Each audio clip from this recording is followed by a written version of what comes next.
The Return of Sherlock Holmes by Sir Arthur Conan Doyle. The Adventure of the Second Stain. I had intended The Adventure of the Abbey Grange to be the last of those exploits of my friend Mr. Sherlock Holmes which I should ever communicate to the public. This resolution of mine was not due to any lack of material, since I have notes of many hundreds of cases to which I have never alluded, nor was it caused by any waning interest on the part of my readers in the singular personality and unique methods of this remarkable man. The real reason lay in the reluctance which Mr. Holmes has shown to the continued publication of his experiences. So long as he was in actual professional practice, the records of his successes were of some practical value to him. But since he has definitely retired from London and betaken himself to study and bee-farming on the Sussex Downs, notoriety has become hateful to him, and he has peremptorily requested that his wishes in this matter should be strictly observed. It was only upon my representing to him that I had given a promise that The Adventure of the Second Stain should be published when the times were ripe, and pointing out to him that it is only appropriate that this long series of episodes should culminate in the most important international case which he has ever been called upon to handle, that I at last succeeded in obtaining his consent that a carefully guarded account of the incident should at last be laid before the public. If in telling the story I seem to be somewhat vague in certain details, the public will readily understand that there is an excellent reason for my reticence. It was then, in a year and even in a decade that shall be nameless, that upon one Tuesday morning in autumn we found two visitors of European fame within the walls of our humble home in Baker Street. The one, austere, high-nosed, eagle-eyed, and dominant, was none other than the illustrious Lord Bellinger, twice Premier of Britain. The other, dark, clear-cut, and elegant, hardly yet of middle age, and endowed with every beauty of body and of mind, was the Right Honourable Trelawney Hope, Secretary for European Affairs, and the most rising statesman in the country. They sat side by side upon our paper-littered settee, and it was easy to see from their worn and anxious faces that it was business of the most pressing importance which had brought them. The Premier's thin, blue-veined hands were clasped tightly over the ivory head of his umbrella, and his gaunt, ascetic face looked gloomily from Holmes to me. The European Secretary pulled nervously at his moustache, and fidgeted with the seals of his watch-chain. "When I discovered my loss, Mr. Holmes, which was at 8 o'clock this morning, I at once informed the Prime Minister. It was at his suggestion that we have both come to you." "Have you informed the police?" "No, sir," said the Prime Minister, with the quick, decisive manner for which he was famous. "We have not done so, nor is it possible that we should do so. To inform the police must, in the long run, mean to inform the public. This is what we particularly desire to avoid." "And why, sir?" "Because the document in question is of such immense importance that its publication might very easily, I might almost say probably, lead to European complications of the utmost moment. It is not too much to say that peace or war may hang upon the issue. Unless its recovery can be attended with the utmost secrecy, then it may as well not be recovered at all, for all that is aimed at by those who have taken it is that its contents should be generally known." "I understand now, Mr. Trelawney Hope. I should be much obliged if you would tell me exactly the circumstances under which this document disappeared." "That can be done in a very few words, Mr. Holmes. The letter, for it was a letter from a foreign potentate, was received 6 days ago. It was of such importance that I have never left it in my safe, but have taken it across each evening to my house in Whitehall Terrace, and kept it in my bedroom in a locked dispatch box. It was there last night. Of that I am certain. I actually opened the box while I was dressing for dinner, and saw the document inside. This morning it was gone. The dispatch box had stood beside the glass upon my dressing-table all night.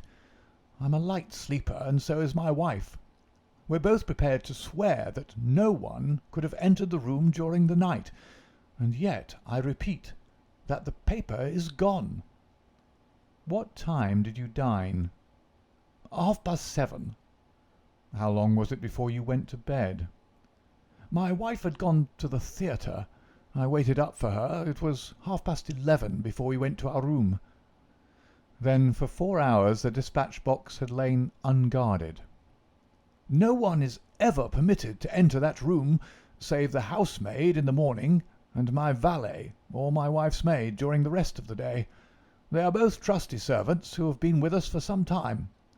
Besides, neither of them could possibly have known that there was anything more valuable than the ordinary departmental papers in my dispatch box." Who did know of the existence of that letter? "No one in the house." Surely your wife knew? "No, sir. I had said nothing to my wife until I missed the paper this morning." The Premier nodded approvingly. "I have long known, sir, how high is your sense of public duty," said he. "I am convinced that in the case of a secret of this importance it would rise superior to the most intimate domestic ties." The European Secretary bowed. "You do me no more injustice, sir. Until this morning I have never breathed one word to my wife upon this matter." Could she have guessed? "No, Mr. Holmes, she could not have guessed, nor could anyone have guessed." Have you lost any documents before? "No, sir." Who is there in England who did know of the existence of this letter? "Each member of the Cabinet was informed of it yesterday, but the pledge of secrecy which attends every Cabinet meeting was increased by the solemn warning which was given by the Prime Minister. Good heavens! To think that within a few hours I should myself have lost it!" His handsome face was distorted with a spasm of despair, and his hands tore at his hair. For a moment we caught a glimpse of the natural man, impulsive, ardent, keenly sensitive. The next, the aristocratic mask was replaced, and the gentle voice had returned. "Besides, the members of the Cabinet there are 2 or possibly 3 departmental officials who know of the letter. No one else in England, Mr. Holmes, I assure you." But abroad? "I believe that no one abroad has seen it, save the man who wrote it. I am well convinced that his ministers, that the usual official channels have not been employed." Holmes considered for some little time. "Now, sir, I must ask you more particularly what this document is, and why its disappearance should have such momentous consequences." The two statesmen exchanged a quick glance, and the Premier's shaggy eyebrows gathered in a frown. "Mr. Holmes, the envelope is a long, thin one of pale blue colour. There is a seal of red wax stamped with a crouching lion. It is addressed in large, bold handwriting to—" "I fear, sir," said Holmes, "that interesting and indeed essential as these details are, my inquiries must go more to the root of things. What was the letter?" "That is a state secret of the utmost importance, and I fear that I cannot tell you, nor do I see that it is necessary. If by the aid of the powers which you are said to possess you can find such an envelope as I describe with its enclosure, you will have deserved well of your country, and earned any reward which it lies in our power to bestow." Sherlock Holmes rose with a smile. "You are 2 of the most busy men in the country," said he, "and in my own small way I have also a good many calls upon me. I regret exceedingly that I cannot help you in this matter, and any continuation of this interview would be a waste of time."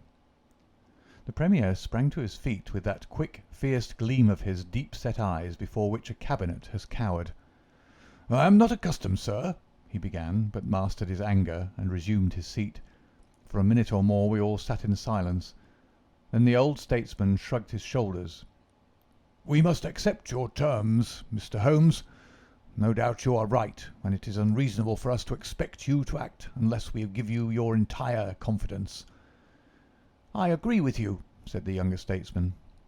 "Then I will tell you, relying entirely upon your honour and that of your colleague, Dr. Watson. I may appeal to your patriotism also, for I could not imagine a greater misfortune for the country than that this affair should come out." "You may safely trust us." The letter, then, is from a certain foreign potentate who has been ruffled by some recent colonial developments of this country. It has been written hurriedly and upon his own responsibility entirely. Inquiries have shown that his ministers know nothing of the matter. At the same time, it is couched in so unfortunate a manner, and certain phrases in it are of so provocative a character, that its publication would undoubtedly lead to a most dangerous state of feeling in this country. There would be such a ferment, sir, that I do not hesitate to say that within a week of the publication of that letter this country would be involved in a great war." Holmes wrote a name upon a slip of paper and handed it to the Premier. "Exactly. It was he, and it is this letter which may well mean the expenditure of 1,000 millions and the lives of 100,000 men, which has become lost in this unaccountable fashion." "Have you informed the sender?" "Yes, sir. A cipher telegram has been dispatched." "Perhaps he desires the publication of the letter." "No, sir. We have strong reason to believe that he already understands that he has acted in an indiscreet and hot-headed manner. It would be a greater blow to him and to his country than to us if this letter were to come out." "If this is so, whose interest is it that the letter should come out? Why should anyone desire to steal it or to publish it?" "There, Mr. Holmes, you take me into regions of high international politics. But if you consider the European situation, you will have no difficulty in perceiving the motive. The whole of Europe is an armed camp. There is a double league which makes a fair balance of military power. Great Britain holds the scales. If Britain were driven into war with one confederacy, it would assure the supremacy of the other confederacy, whether they joined in the war or not. Do you follow?" "Very clearly. It is then the interest of the enemies of this potentate to secure and publish this letter, so as to make a breach between his country and ours." "Yes, sir." "And to whom would this document be sent if it fell into the hands of an enemy?" "To any of the great chancelleries of Europe. It is probably speeding on its way thither at the present instant as fast as steam can take it." Mr. Trelawney Hope dropped his head on his chest and groaned aloud. The Premier placed his hand kindly upon his shoulder. "It is your misfortune, my dear fellow. No one can blame you. There is no precaution which you have neglected. Now, Mr. Holmes, you are in full possession of the facts. What course do you recommend?" Holmes shook his head mournfully. "You think, sir, that unless this document is recovered, there will be war?"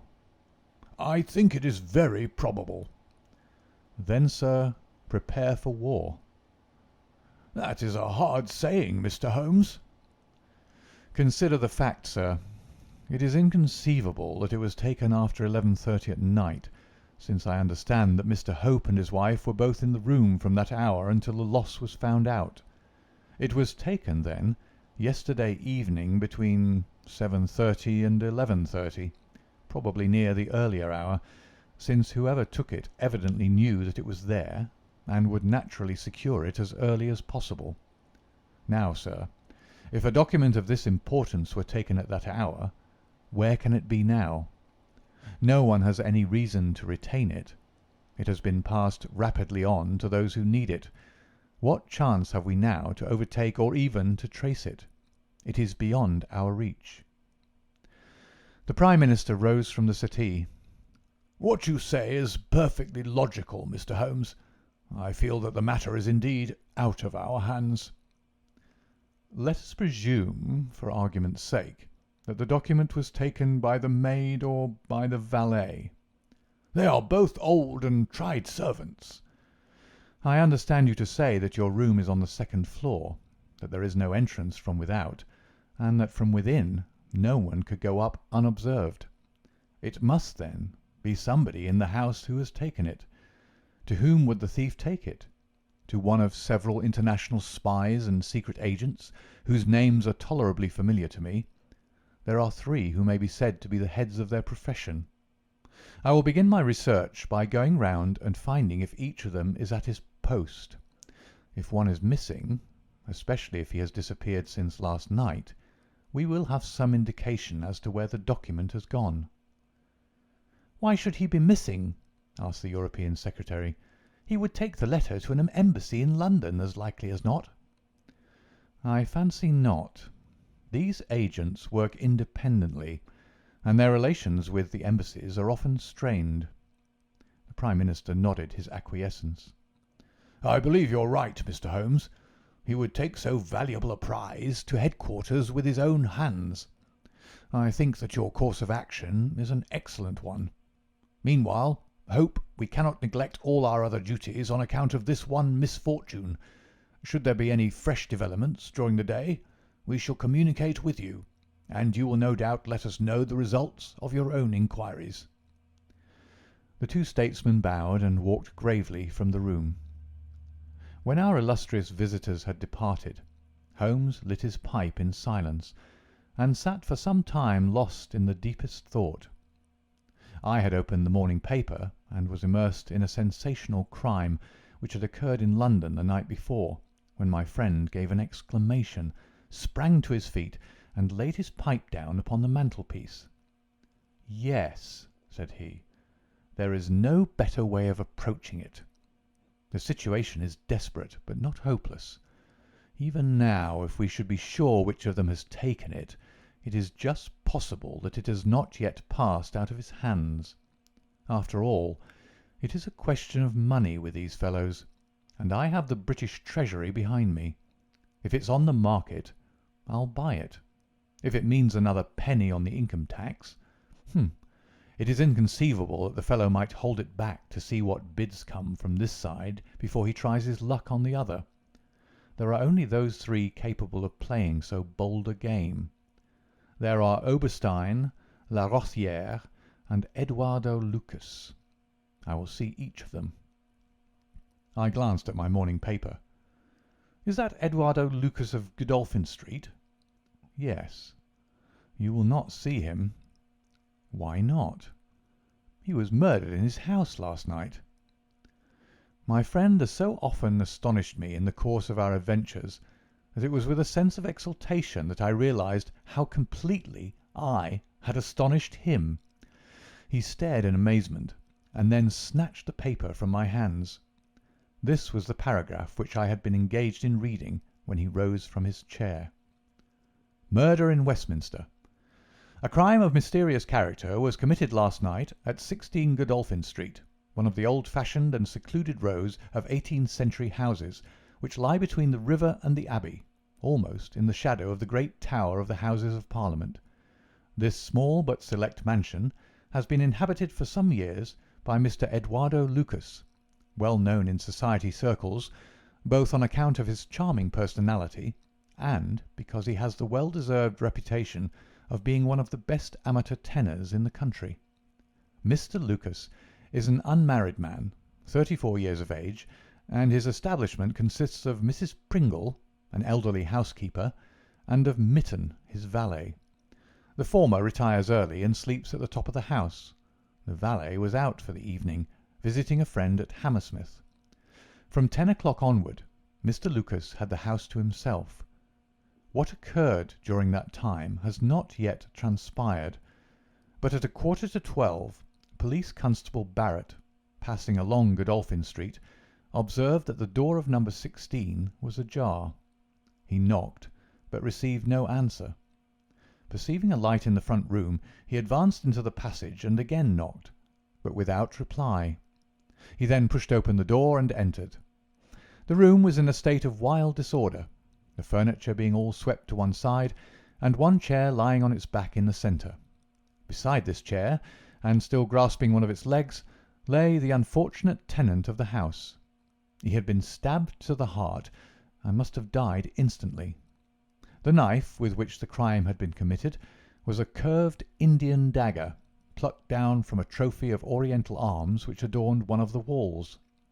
Robbery does not appear to have been the motive of the crime, for there had been no attempt to remove the valuable contents of the room. Mr. Eduardo Lucas was so well known and popular that his violent and mysterious fate will arouse painful interest and intense sympathy in a widespread circle of friends. "Well, Watson, what do you make of this?" asked Holmes after a long pause. "It is an amazing coincidence." "A coincidence. Here is one of the three men whom we had named as possible actors in this drama, and he meets a violent death during the very hours when we know that the drama was being enacted. The odds are enormous against it being coincidence. No figures could express them. No, my dear Watson, the two events are connected. Must be connected. It is for us to find the connection." "But now the official police must know all." "Not at all. They know all they see at Godolphin Street. They know, and shall know, nothing of Whitehall Terrace. Only we know of both events and can trace the relation between them. There is one obvious point which would in any case have turned my suspicions against Lucas. Godolphin Street, Westminster, is only a few minutes' walk from Whitehall Terrace. The other secret agents whom I have named live in the extreme West End. It was easier, therefore, for Lucas than for the others to establish a connection or receive a message from the European Secretary's household. A small thing, and yet, where events are compressed into a few hours, it may prove essential. Hello! What have we here?" Mrs. Hudson had appeared with a lady's card upon her salver. Holmes glanced at it, raised his eyebrows, and handed it over to me. "Ask Lady Hilda Trelawney Hope if she will be kind enough to step up," said he.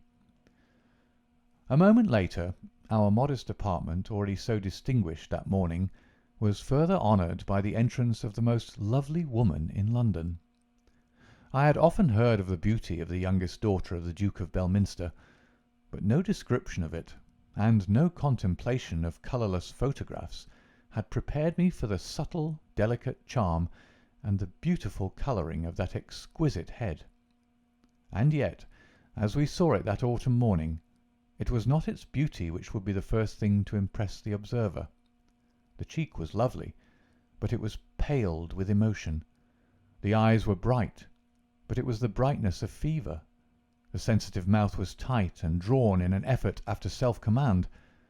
Terror, not beauty, was what sprang first to the eye, as our fair visitor stood framed for an instant in the open door. "Has my husband been here, Mr. Holmes?" "Yes, madam, he has been here."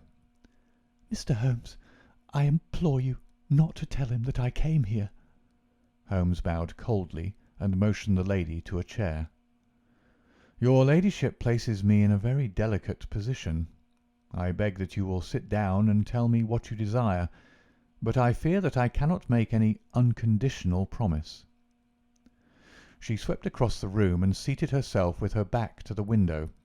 It was a queenly presence, tall, graceful, and intensely womanly.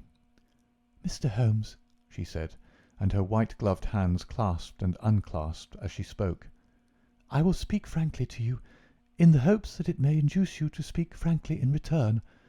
There is complete confidence between my husband and me on all matters, save one. That one is politics. On this his lips are sealed. He tells me nothing. Now, I am aware that there was a most deplorable occurrence in our house last night.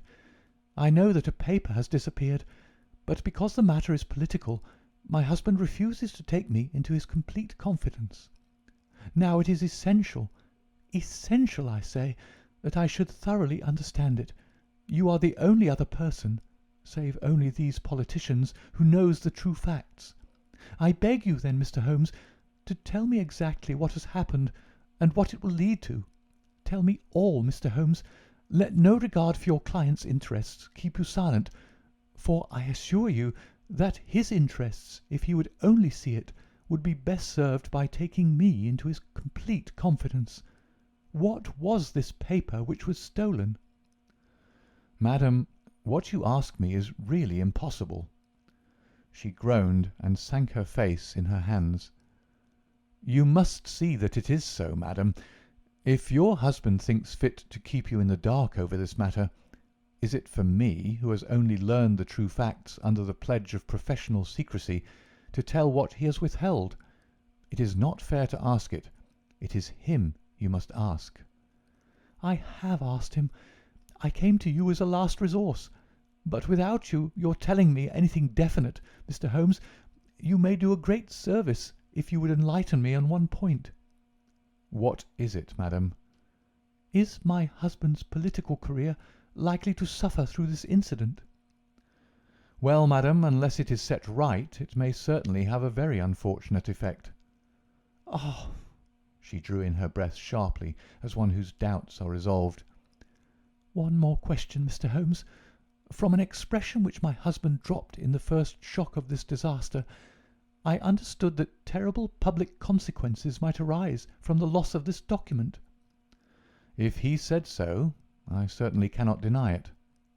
"Of what nature are they?" "Nay, madam, there again you ask me more than I can possibly answer." "Then I will take up no more of your time. I cannot blame you, Mr. Holmes, for having refused to speak more freely, and you on your side will not, I am sure, think the worse of me because I desire, even against his will, to share my husband's anxieties.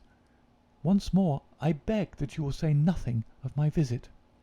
She looked back at us from the door, and I had a last impression of that beautiful haunted face, the startled eyes, and the drawn mouth. Then she was gone. "Now, Watson, the fair sex is your department," said Holmes with a smile, when the dwindling frou-frou of skirts had ended in the slam of the front door. "What was the fair lady's game? What did she really want? Surely her own statement is clear and her anxiety very natural." Think of her appearance, Watson, her manner, her suppressed excitement, her restlessness, her tenacity in asking questions. Remember that she comes of a caste who do not lightly show emotion. She was certainly much moved. Remember also the curious earnestness with which she assured us that it was the best for her husband that she should know all. What did she mean by that? And you must have observed, Watson, how she manoeuvred to have the light at her back.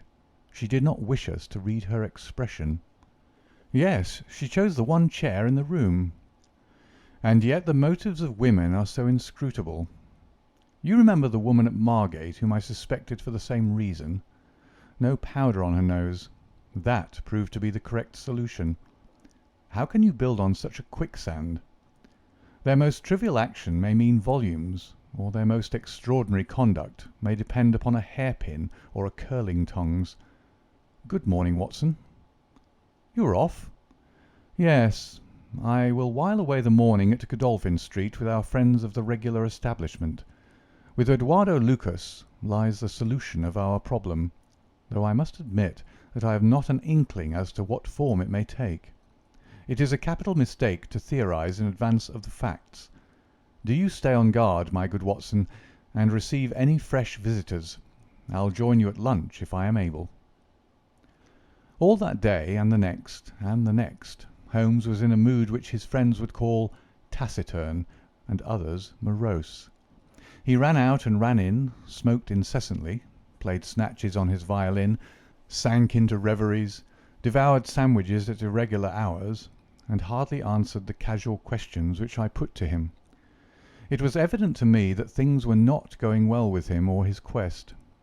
He would say nothing of the case, and it was from the papers that I learned the particulars of the inquest, and the arrest with the subsequent release of John Mitten, the valet of the deceased.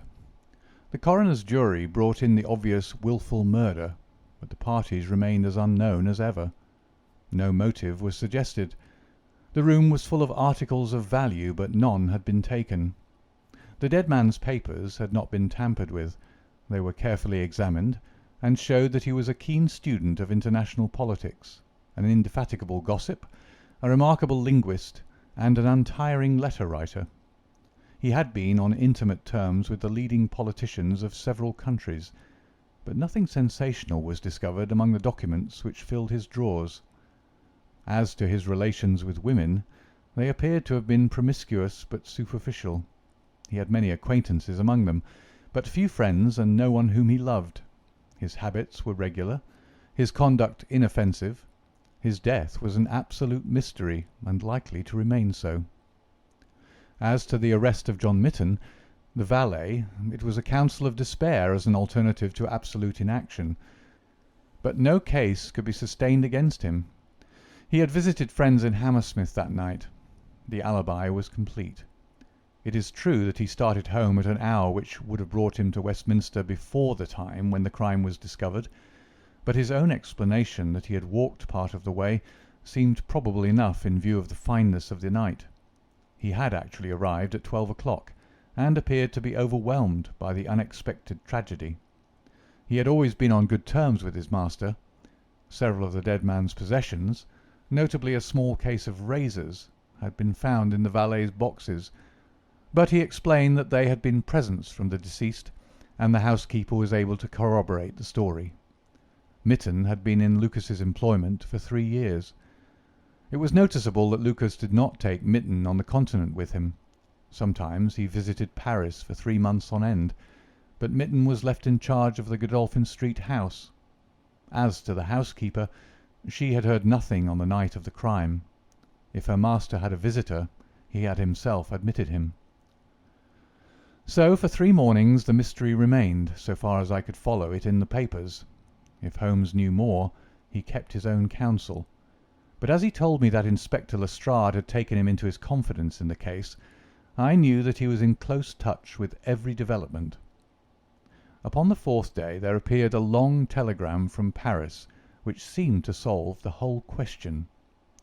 "A discovery has just been made by the Parisian police," said the Daily Telegraph, "which raises the veil which hung around the tragic fate of Mr. Eduardo Lucas, who met his death by violence last Monday night at Godolphin Street, Westminster. Our readers will remember that the deceased gentleman was found stabbed in his room, and that some suspicion attached to his valet, but that the case broke down on an alibi. Yesterday a lady who has been known as Madame Henri Forney, occupying a small villa in the Rue Austerlitz, was reported to the authorities by her servants as being insane. An examination showed she had indeed developed mania of a dangerous and permanent form.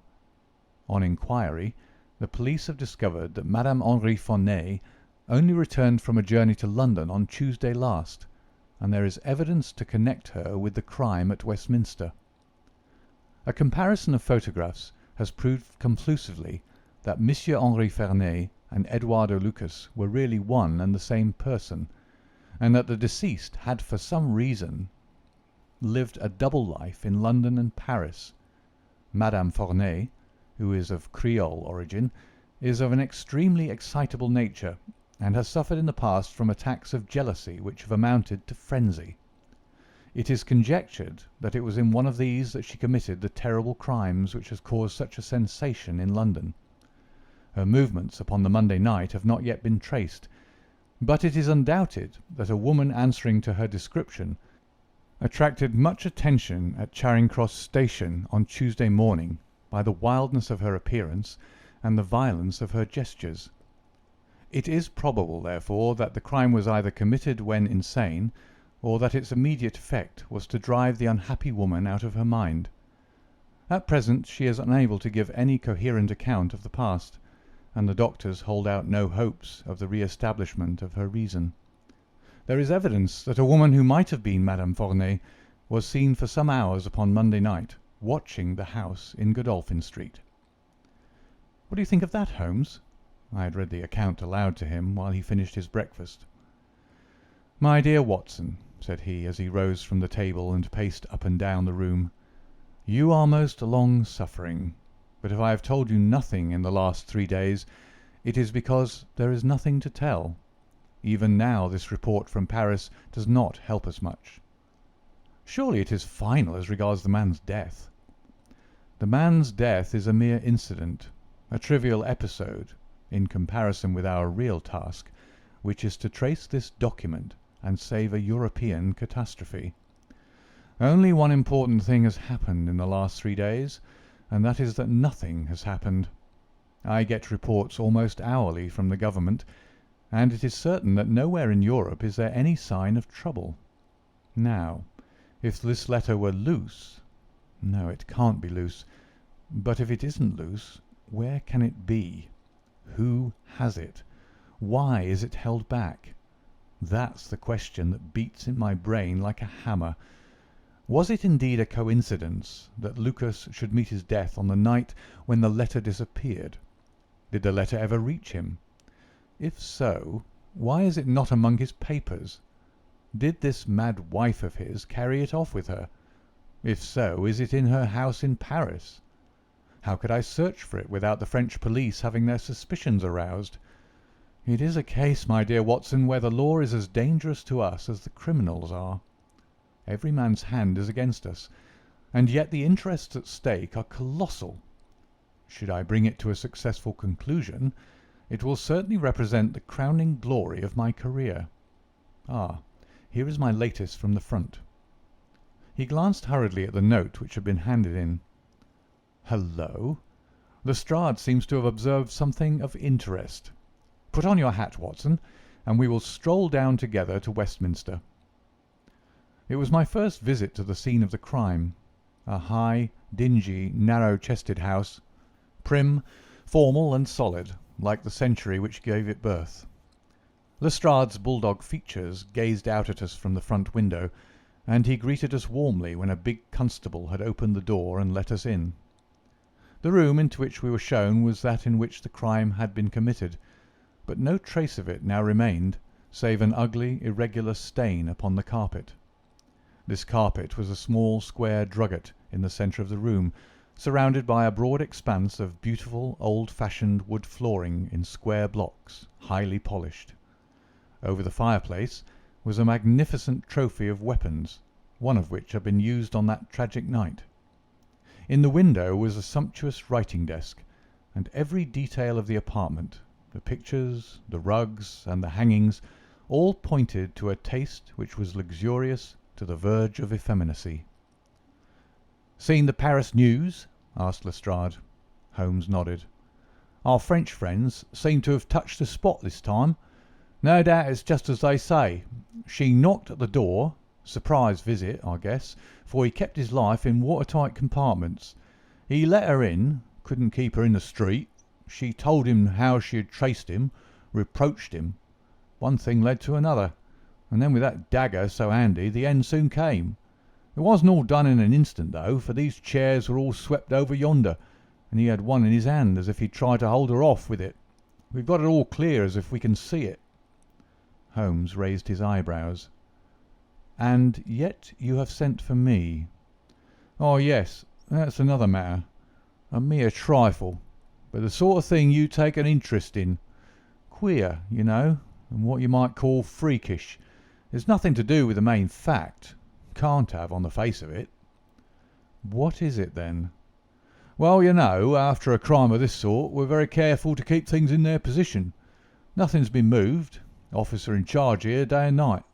This morning, as the man was buried and the investigation over, as far as this room is concerned, we thought we could tidy up a bit. This carpet, you see, it's not fastened down, only just laid there. We'd occasion to raise it. We found—" "Yes, you found—" Holmes's face grew tense with anxiety. "Well, I'm sure you'd never guess in 100 years what we did find. You see that stain on that carpet? Well, a great deal must have soaked through, must it not?" "Undoubtedly it must." "Well, you'll be surprised to hear that there's no stain on the white woodwork to correspond." "No stain? But there must—" "Yeah, so you'd say, but the fact remains that there isn't." He took the corner of the carpet in his hand, and turning it over, he showed that it was indeed as he said. "But the underside is as stained as the upper. It must have left a mark." Lestrade chuckled with delight at having puzzled the famous expert. "Now, I'll show you the explanation. There is a second stain, but it does not correspond with the other. See for yourself." As he spoke, he turned over another portion of the carpet, and there, sure enough, was a great crimson spill upon the square white facing of the old-fashioned floor. "What do you make of that, Mr. Holmes?" "Why, it is simple enough. The two stains did correspond, but the carpet has been turned round. As it was square and unfastened, it was easily done. The official police don't need you, Mr. Holmes, to tell them that the carpet must have been turned round. That's clear enough, for the stains lie above each other. If you lay it over this way. But what I want to know is, who shifted the carpet and why? I could see from Holmes's rigid face that he was vibrating with inward excitement. "Look here, Lestrade," said he. "Has that constable in the passage been in the charge of the place all the time?" "Yes, he has." "Well, take my advice. Examine him carefully. Don't do it before us. We'll wait here. You take him into the back room. You'll be more likely to get a confession out of him alone. Ask him how he dared to admit people and leave them alone in this room. Don't ask him if he's done it. Take it for granted. Tell him you know someone has been here. Press him. Tell him that a full confession is his only chance of forgiveness. Do exactly what I tell you." "By George, if he knows, I'll have it out of him," cried Lestrade. He darted into the hall, and a few moments later his bullying voice sounded from the back room. "Now, Watson, now!" cried Holmes with frenzied eagerness. All the demoniacal force of the man masked behind that listless manner burst out in a paroxysm of energy. He tore the drugget from the floor, and in an instant was down on his hands and knees, clawing at each of the squares of wood beneath it. One turned sideways as he dug his nails into the edge of it. It hinged back like the lid of a box. A small black cavity opened beneath it. Holmes plunged his eager hand into it and drew it out with a bitter snarl of anger and disappointment. It was empty. "Quick, Watson, quick! Get it back again!" The wooden lid was replaced, and the drugget had only just been drawn straight when Lestrade's voice was heard in the passage. He found Holmes leaning languidly against the mantelpiece, resigned and patient, endeavouring to conceal his irrepressible yawns. "Sorry to keep you waiting, Mr. Holmes. I can see that you're bored to death with the whole affair. Well, he has confessed, all right. Come in here, Macpherson. Let these gentlemen hear of your most inexcusable conduct." The big constable, very hot and penitent, sidled into the room. "I meant no harm, sir, I'm sure. The young woman came to the door last evening, mistook the house, she did, and then we got talking. It's lonesome when you're on duty here all day." "Well, what happened then?" "She wanted to see where the crime was done. I'd read about it in the papers, she said. She's a very respectable, well-spoken young woman, sir, and I saw no harm in letting her have a peep. When she saw that mark on the carpet, down she dropped on the floor and lay as if she were dead. I ran to the back and got some water, but I couldn't bring it to her. Then I went round the corner to the ivy plant for some brandy, and by the time I brought it back, the young woman had recovered and was off, ashamed of herself, I dare say, and dared not face me." "How about moving that drugget?" "Well, sir, it was a bit rumpled, certainly, when I came back. You see, she fell on it, and it lies on a polished floor with nothing to keep it in place. I straightened it out afterwards." "It's a lesson to you that you can't deceive me, Constable Macpherson," said Lestrade with dignity. "No doubt you thought that your breach of duty could never be discovered, and yet a mere glance at that drugget was enough to convince me that someone has been admitted to the room. It's lucky for you, my man, that nothing is missing, or you'd find yourself in Queer Street. I'm sorry to have called you down over such a petty business, Mr. Holmes, but I thought the point of the second stain not corresponding with the first would interest you." "Certainly it was most interesting. Has this woman only been here once, Constable?" "Yes, sir, only once." "Who was she?" "Don't know the name, sir. Was answering an advertisement about typewriting and came to the wrong number. Very pleasant, genteel young woman, sir." "Tall? Handsome?" "Yes, sir. She was a well-grown young woman. I suppose you might say she was handsome. Perhaps some would say she was very handsome. 'Oh, officer, do let me have a peep,' says she. She had pretty coaxing ways, as you might say, and I thought there was no harm in letting her just put her head through the door." "How was she dressed?" "Quiet, sir. A long mantle down to her feet." "What time was it?" It was just growing dusk at the time. They were lighting the lamps as I came back with the brandy." "Very good," said Holmes. "Come, Watson, I think that we have more important work elsewhere." As we left the house, Lestrade remained in the front room while the repentant constable opened the door to let us out. Holmes turned on the step and held up something in his hand. The constable stared intently. "Good Lord, sir!" he cried with amazement on his face. Holmes put his fingers on his lips, replaced his hand in his breast pocket, and burst out laughing as we turned down the street. "Excellent," said he. "Come, friend Watson, the curtain rings up for the last act. You will be relieved to hear that there will be no war, that the Right Honourable Trelawney Hope will suffer no setback in his brilliant career, that the indiscreet sovereign will receive no punishment for his indiscretion, that the Prime Minister will have no European complication to deal with, and that with a little tact and management upon our part, nobody will be a penny the worse for what might have been a very ugly incident." My mind filled with admiration for this extraordinary man. "You've solved it!" I cried. "Hardly that, Watson. There are some points which are as dark as ever, but we have so much that it will be our own fault if we cannot get the rest. We will go straight to Whitehall Terrace and bring the matter to a head." When we arrived at the residence of the European Secretary, it was for Lady Hilda Trelawney Hope that Sherlock Holmes inquired. We were shown into the morning-room. "Mr. Holmes," said the lady, and her face was pink with her indignation, "this is surely most unfair and ungenerous upon your part. I desired, as I have explained, to keep my visit to you a secret, lest my husband should think that I was intruding into his affairs, and yet you compromise me by coming here and so showing that there are business relations between us." "Unfortunately, madam, I had no possible alternative. I have been commissioned to recover this immensely important paper. I must therefore ask you, madam, to be kind enough to place it in my hands." The lady sprang to her feet, with the colour all dashed in an instant from her beautiful face. Her eyes glazed. She tottered. I thought that she would faint. Then with a grand effort she rallied from the shock, and a supreme astonishment and indignation chased every other expression from her features. You insult me, Mr. Holmes." Come, madam, it is useless. Give up the letter." She darted to the bell. "The butler shall show you out." "Do not ring, Lady Hilda. If you do, then all my earnest efforts to avoid a scandal will be frustrated. Give up the letter, and all will be set right. If you will work with me, I can arrange everything. If you work against me, I must expose you."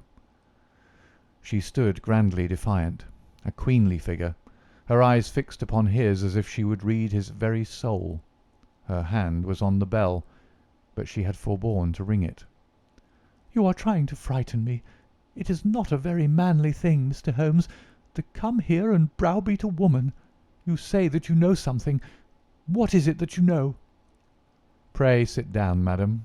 You will hurt yourself there if you fall. I will not speak until you sit down. Thank you." "I give you 5 minutes, Mr. Holmes." "One is enough, Lady Hilda. I know of your visit to Eduardo Lucas, of your giving him this document, of your ingenious return to the room last night, and of the manner in which you took the letter from the hiding-place under the carpet." She stared at him with an ashen face, and gulped twice before she could speak. "You are mad, Mr. Holmes. You are mad," she cried at last. He drew a small piece of cardboard from his pocket. It was the face of a woman cut out of a portrait. "I have carried this because I thought it might be useful," said he. "The policeman has recognized it." She gave a gasp, and her head dropped back in the chair. "Come, Lady Hilda, you have the letter. The matter may still be adjusted. I have no desire to bring trouble to you. My duty ends when I have returned the lost letter to your husband. Take my advice and be frank with me. It is your only chance." Her courage was admirable. Even now she would not own defeat. "I tell you again, Mr. Holmes, that you are under some absurd illusion." Holmes rose from his chair. "I am sorry for you, Lady Hilda. I have done my best for you. I can see that it is all in vain." He rang the bell. The butler entered. "Is Mr. Trelawney Hope at home?" "He will be home, sir, at 1:15. Holmes glanced at his watch. "Still a quarter of an hour," said he. "Very good. I shall wait." The butler had hardly closed the door behind him when Lady Hilda was down on her knees at Holmes's feet, her hands outstretched, her beautiful face upturned and wet with her tears. "Oh, spare me, Mr. Holmes, spare me!" she pleaded in a frenzy of supplication. "For heaven's sake, don't tell him. I love him so. I would not bring one shadow on his life, and this I know would break his noble heart." Holmes raised the lady. "I am thankful, madam, that you have come to your senses even at this last moment. There is not an instant to lose. Where is the letter?" She darted across to a writing desk, unlocked it, and drew out a long blue envelope. "Here it is, Mr. Holmes. Would to heaven I had never seen it." "How can we return it?" Holmes muttered. "Quick, quick, we must think of some way. Where is the dispatch box?" "Still in his bedroom." "What a stroke of luck! Quick, madam, bring it here." A moment later she had appeared with a red flat box in her hand. "How did you open it before? You have a duplicate key?" "Yes, of course you have. Open it." From out of her bosom Lady Hilda had drawn a small key. The box flew open. It was stuffed with papers. Holmes thrust the blue envelope deep down into the heart of them, between the leaves of some other document. The box was shut, locked, and returned to the bedroom. "Now we are ready for him," said Holmes. "We have still 10 minutes. I am going far to screen you, Lady Hilda. In return you will spend the time in telling me frankly the real meaning of this extraordinary affair." "Mr. Holmes, I will tell you everything," cried the lady. "Oh, Mr. Holmes, I would cut off my right hand before I gave him a moment of sorrow. There is no woman in all London who loves her husband as I do, and yet if he knew how I have acted, how I have been compelled to act, he would never forgive me. For his own honour stands so high that he could not forget or pardon a lapse in another. Help me, Mr. Holmes. My happiness, his happiness, our very lives are at stake." "Quick, madam, the time grows short." "It was a letter of mine, Mr. Holmes, an indiscreet letter written before my marriage, a foolish letter, a letter of an impulsive, loving girl. I meant no harm, and yet he would have thought it criminal. Had he read that letter, his confidence would have been forever destroyed. It is years since I wrote it. I had thought that the whole matter was forgotten. Then at last I heard from this man Lucas that it had passed into his hands, and that he would lay it before my husband. I implored his mercy. He said that he would return my letter if I would bring him a certain document which he described in my husband's dispatch box. He had some spy in the office who had told him of its existence. He assured me that no harm would come to my husband. Put yourself in my position, Mr. Holmes. What was I to do?" "Take your husband into your confidence." "I could not, Mr. Holmes. I could not. On the one side seemed certain ruin. On the other, terrible as it seemed to take my husband's paper, still in a matter of politics I could not understand the consequences, while in a matter of love and trust they were only too clear to me. I did it, Mr. Holmes. I took an impression of his key. This man Lucas furnished a duplicate. I opened his dispatch box, took the paper, and conveyed it to Godolphin Street." "What happened there, madam?" "I tapped at the door as agreed. Lucas opened it. I followed him into his room, leaving the hall door ajar behind me, for I feared to be alone with the man. I remember that there was a woman outside as I entered. Our business was soon done. He had my letter on his desk. I handed him the document. He gave me the letter. At this instant there was a sound at the door. There were steps in the passage. Lucas quickly turned back the drugget, thrust the document into some hiding place there, and covered it over. What happened after that is like some fearful dream. I have a vision of a dark, frantic face, of a woman's voice, which screamed in French, "My waiting is not in vain. At last, I have found you with her." There was a savage struggle. I saw him with a chair in his hand. A knife gleamed in hers. I rushed from the horrible scene, ran from the house, and only next morning in the paper did I learn the dreadful result. That night I was happy, for I had my letter, and I had not seen yet what the future would bring. It was the next morning that I realized that I had only exchanged one trouble for another.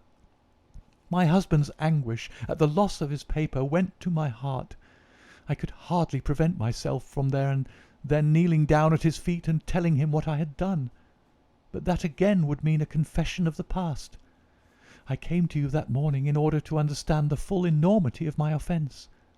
From the instant that I grasped it, my whole mind was turned to the one thought of getting back my husband's paper. It must still be where Lucas had placed it, for it was concealed before this dreadful woman entered the room.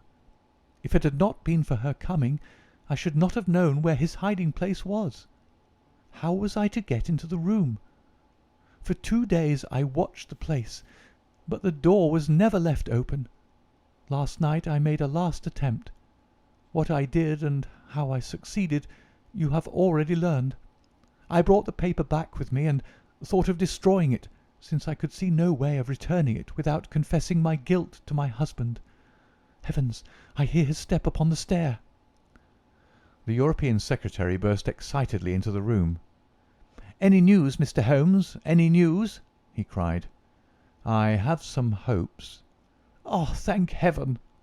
His face became radiant. "The Prime Minister is lunching with me. May he share your hopes?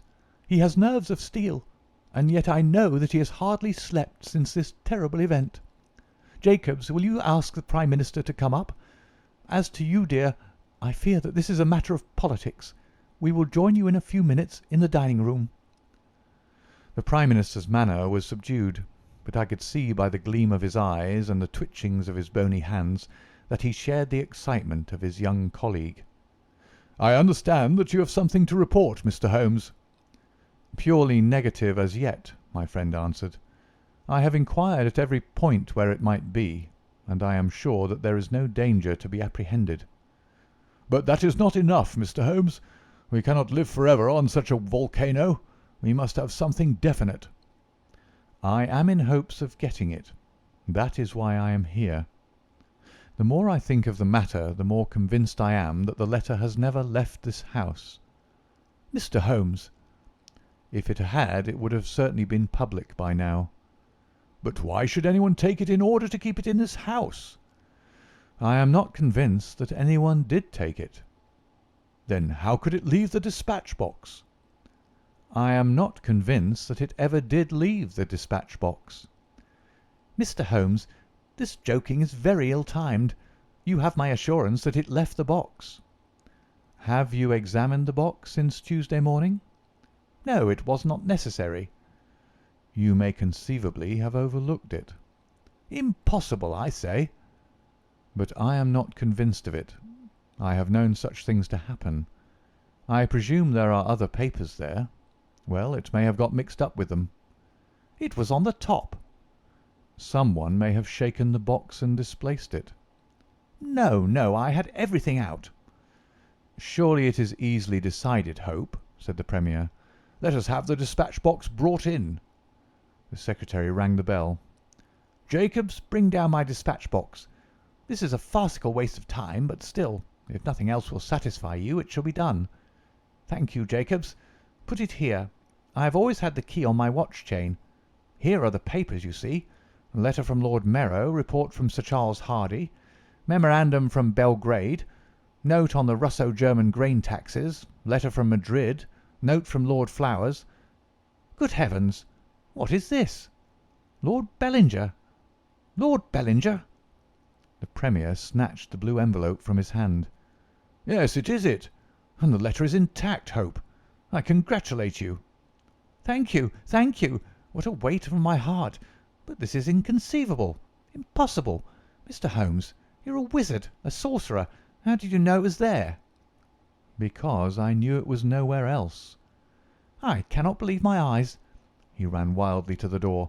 "Where is my wife? I must tell her all is well. Hilda! Hilda!" We heard his voice on the stairs. The Premier looked at Holmes with twinkling eyes. "Come, sir," said he. "There is more than this than meets the eye. How came the letter back in the box?" Holmes turned away smiling from the keen scrutiny of those wonderful eyes. "We also have our diplomatic secrets," said he, and picking up his hat, he turned to the door.